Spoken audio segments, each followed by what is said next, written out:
Hello po, magandang gabi po sa lahat po ng ating mga tagapagsubaybay at mga manonood.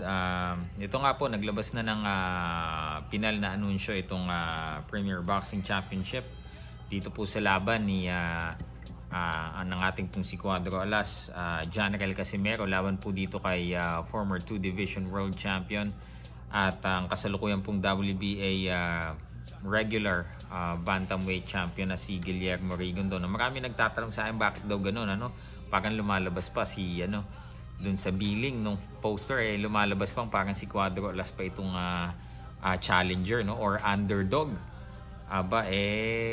Pabayaan na natin mga kaibigan, dahil una namang hinawakan ng PBC itong si Rigondo at kumbaga una din itong inalagaan, pero hindi din natin maiaalis na itong si Rigo parang padapit hapon na ng kanyang career, mag 41 years old na siya ngayong September at baka din baka maging huling laban niya na din ito bago siya magretiro, o depende pa 'yon sa mangyayari, So para sa amin, kung tatanungin mo si Champ Janrael Casimero, ito ay baliwala at nakakadagdag pang motivasyon, dahil alam niyo naman, sanay lumaban sa labas ng bansa itong si Janrael Casimero, at sa bawat pagkakataon na siya po ay lumalaban, na siya po ay tinuturing na underdog, mas lalo po siyang nagpupursige, mas lalo po siyang ginaganahan na patunayan po sa mga promoter na ang kanila pong naging pagtrato ay hindi karapat dapat, hindi tama. Pero hindi pa naman din po natin maaalis yan, dahil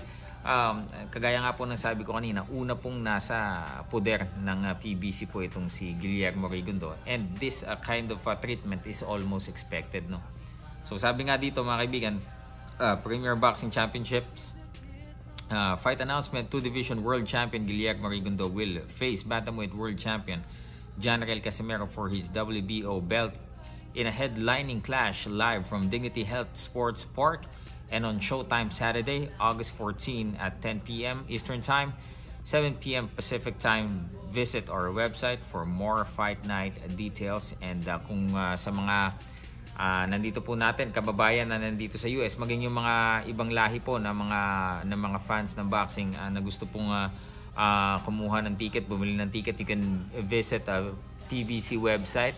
And you can purchase tickets from there. And sa ngayon po, out na po yung mga tickets. Ranging po yan from $50 to $200 po mga kaibigan. So you can check na lang yan online sa page po or sa website po ng PBC. And ayun nga, ang dami nagsabi bakit si Guillermo, sinabi dito, 2 Division World Champion. Samantalang itong si Janrael Casimero, hindi man lang minention na siya ay 3 Division World Champion. Okay lang po yun. At least nakasaad po dito na Janrael Casimero is the WBO belt champion. And yun po ang paglalabanan. Hindi po actually binigyan ng pansin dito yung secondary belt na hawak ni Rigo. Dahil nga po itong mga kasama ko dito, ayan, mga nanonood po sila ngayon, si Mark Robin at si Sir Brendan. Pero ayun po, kami po ay excited na. At yung tanong din ng tanong, yung mga paulit-ulit, isasama ko na din. Jason Casimero po, he has visa schedule.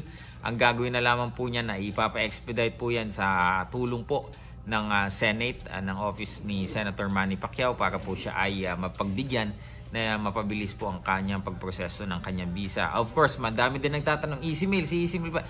Opo, nakita nyo naman po, kami po ay